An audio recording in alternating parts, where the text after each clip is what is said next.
Bonjour, bienvenue à cette nouvelle session de 15 minutes de grâce et de vérité avec le pasteur Roland Laos. Nous allons adorer le Seigneur de tout notre cœur ce matin. Gloire,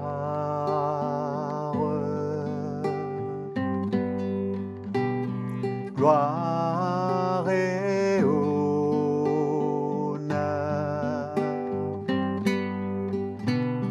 gloire et honneur à son nom, gloire et honneur à son nom, élevons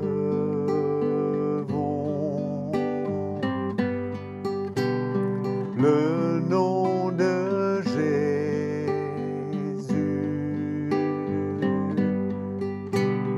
l'élevons nos cœurs en le louant, car son nom est plein de puissance, son nom est Jésus. Jésus, Jésus, Jésus mon Seigneur, Jésus, Jésus, Jésus mon Seigneur. Jésus mon Seigneur, Jésus,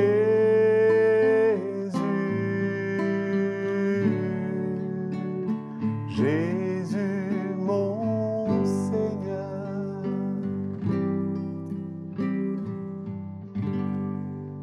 Allons ouvrir nos cœurs à la parole de Dieu ce matin. Bonjour à tous, heureux de pouvoir vous retrouver dans cette session de 15 minutes de grâce et de vérité sur le sujet la vie et le comportement du chrétien. Et je voudrais vous remercier pour votre écoute, votre présence assidue à ce programme et remercier également Patrick, notre frère qui nous conduit dans la louange régulièrement, et nous le remercions pour sa fidélité à cette œuvre.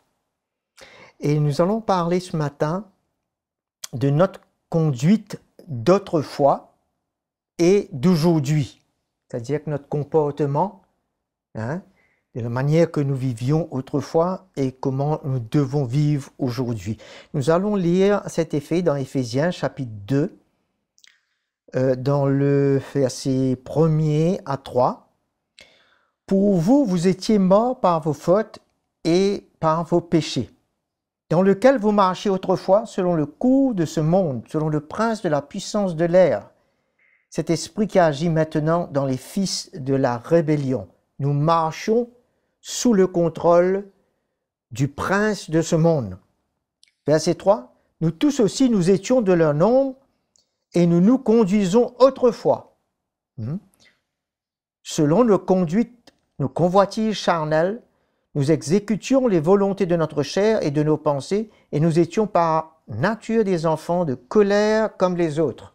D'une part, il parle de notre marche sous le contrôle du prince des ténèbres, parce que nous étions nous-mêmes dans les ténèbres, il avait ce contrôle sur notre vie. Et ensuite, il parle de notre conduite selon la chair, selon les convoitises. Alors, nous voyons qu'il y a les deux éléments. Premièrement, la puissance des ténèbres, et deuxièmement, notre état charnel, nos convoitises charnelles. C'était dans cet état que nous vivions. Mais la parole nous dit dans 2 Corinthiens 5, 17, que nous connaissons très bien, que nous sommes maintenant en Christ une nouvelle création.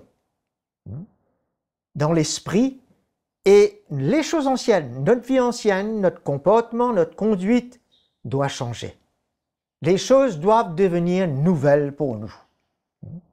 Et c'est à cela que le chrétien doit se fixer comme but afin d'avancer plus et de progresser dans ce but, afin que son comportement et sa conduite ne soient pas reflétés comme celle du passé dans sa vie.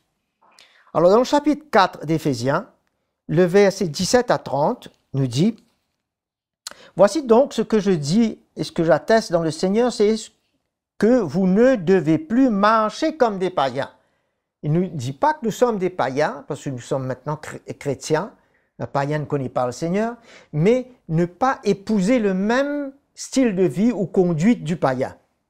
Il nous avertit à ce sujet, qui marchent selon la vanité de leur intelligence. Ils ont la pensée obscurcie, ils sont étrangers à la vie de Dieu. Et nous ne le sommes plus. Nous connaissons le Seigneur et nous avons reçu la vie de Dieu en nous. À cause de l'ignorance qui est en eux, nous ne sommes plus ignorants. Maintenant, la lumière nous a éclairés. Et de l'endurcissement de leur cœur. Notre cœur n'est plus endurci. Le Seigneur a brisé notre cœur. Nous nous sommes repentis et nous devons garder cette attitude de cœur et ne pas permettre à notre cœur de s'endurcir de nouveau, parce qu'à ce moment-là, nous allons nous aligner avec une conduite qui ressemblera au païen qui vit complètement selon la chair. Et ce n'est pas le but pour le chrétien. Alors, nous voyons ici au verset 17 à 19, alors là nous parlons d'une vie spirituelle, d'un comportement spirituel comparé à un comportement charnel. Alors, le verset 17, nous avons lu, bien entendu, 17 à 19, nous voyons le verset 20. Mais vous, alors vous n'êtes plus des païens, mais vous, chrétiens, ce n'est pas ainsi que vous avez appris à connaître le Christ. Comment est-ce que vous êtes arrivé à le connaître? Qu'est-ce qu'on vous a parlé de Christ? Vous avez reçu la vérité maintenant. Si du moins vous avez entendu parler de lui, et si vous avez été instruit en lui, conformément à la vérité qui est en Jésus, c'est-à-dire de vous dépouiller. Alors, nous voyons que là, ce n'est plus la manière du passé, mais c'est la manière de vivre en Christ qui va nous concerner. Pas qu'en Roland ou en quiconque d'autre, d'après ce que nous vivions autrefois. Alors, ce que l'Esprit de Dieu veut nous apprendre, c'est de nous faire voir qu'est-ce qui est conforme à Christ, qu'est-ce qui est conforme à sa vie, la vérité qui est en Jésus, son sentiment, ses pensées, son but. C'est la même pensée, le même but, le même sentiment que je dois rechercher. Et quel était ce sentiment? C'était de se dépouiller. Et c'est pour cela qu'il nous dit ici, cette vérité qui est en Jésus, c'est-à-dire vous dépouiller.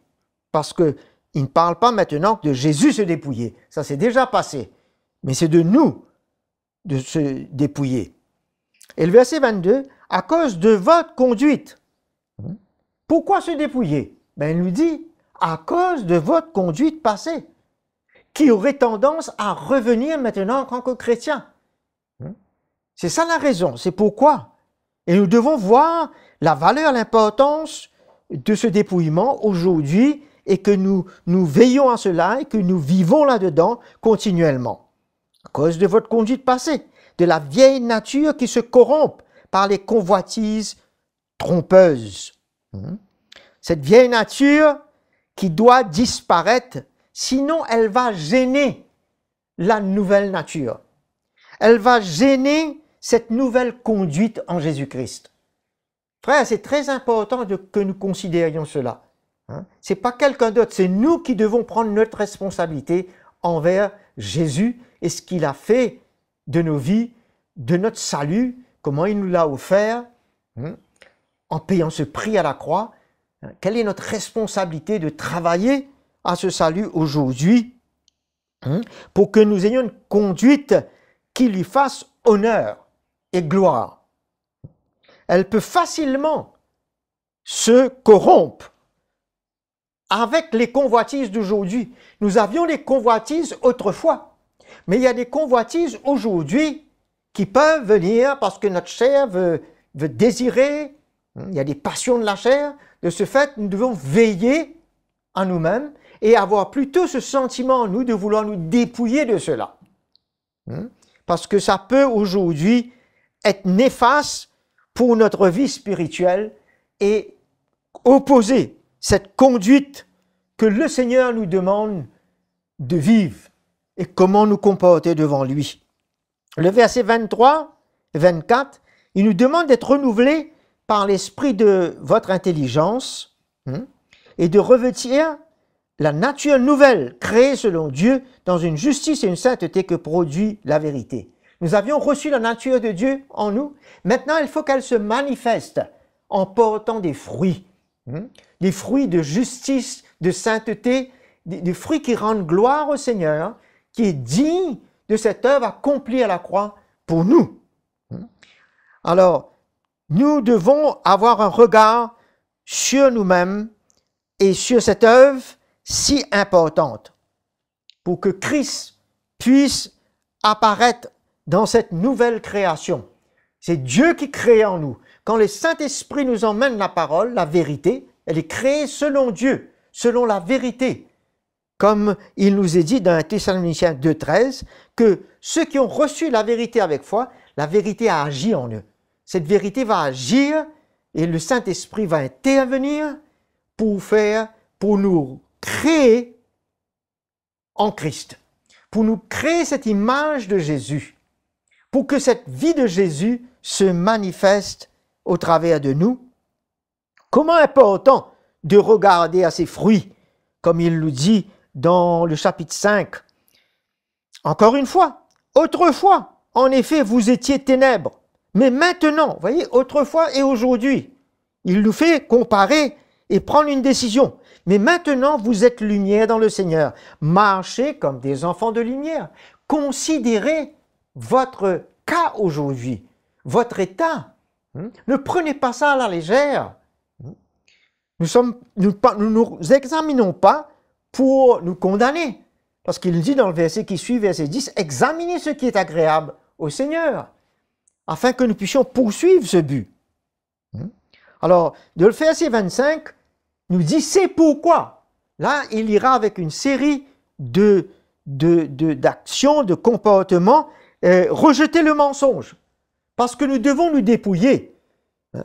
C'est pourquoi rejeter, c'est à nous à rejeter ces choses et à mettre de côté. Le mensonge, celui qui dérobe ne dérobe plus, pour ne pas donner accès au diable. Nous voyons qu'il y a un comportement que nous devons veiller là-dessus. Et de veiller à ce que le dépouillement se fasse, qui veut dire qu'on est en train de rejeter et de refuser et de mettre de côté cela. En verset 29, il nous dit qu'il n'en sorte de votre bouche aucune parole malsaine. C'est à moi de veiller à cela. Mais s'il y a lieu, quelques bonnes paroles qui servent à l'édification nécessaire et communiquent une grâce à ceux qui l'entendent.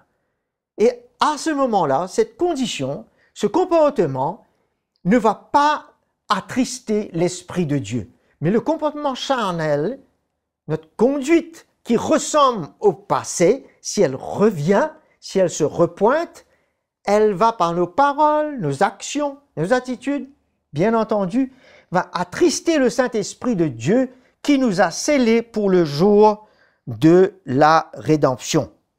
Frères et sœurs, si jamais nous nous sommes retrouvés dans des conditions pareilles et nous voulons tout de suite réparer cela, nous nous mettons devant le Seigneur, frères. Nous ne sommes pas condamnés, nous nous repentons et nous regardons au Seigneur et nous laissons le Seigneur travailler notre vie.